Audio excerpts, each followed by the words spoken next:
Alors, restez avec nous, Olivier. On va en parler avec Elisabeth, Alexis et Éric Revel. Et Thibault Mercier qui est avec nous aussi. Bonjour Thibault Mercier.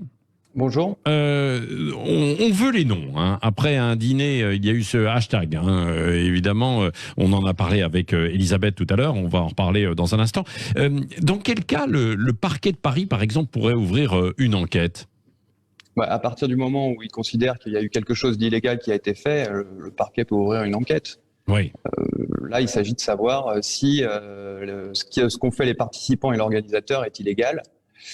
Alors, sur les participants, ça va peut-être heurter, puisque savoir que des personnalités peuvent dîner dans des restaurants clandestins à plusieurs centaines d'euros le repas, en toute impunité, surtout quand dans le même temps on a vu ce week-end des images de familles se faire contrôler par des gendarmes armés buvant du rosé, voilà, buvant du rosé, sur la plage, sans masque. Malheureusement, ces soirées privées, ou heureusement, comme on voudra, ne sont pas illégales. En tant que participer à une soirée privée n'est pas illégal. Et les fêtes et les soirées privées ne sont pas illégales. Ce qui est interdit, c'est les fêtes dans des établissements ouverts au public.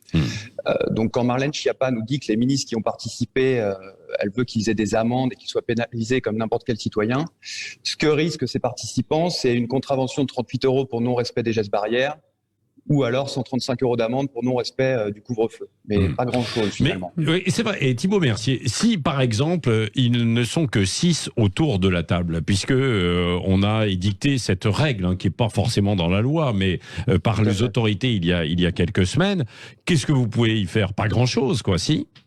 Pas grand-chose. Si voilà, comme je vous dis, si les gestes barrières sont respectés et ils pourraient même être dits à table, hein, en privé, on fait encore ce qu'on veut chez nous, c'est l'inviolabilité du domicile. Il me semble qu'au vu des images du reportage qui a été diffusé ce week-end, c'était dans un hôtel particulier, donc dans un lieu privé. Oui.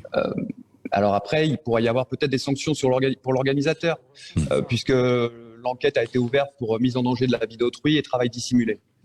Oui, c'est ça.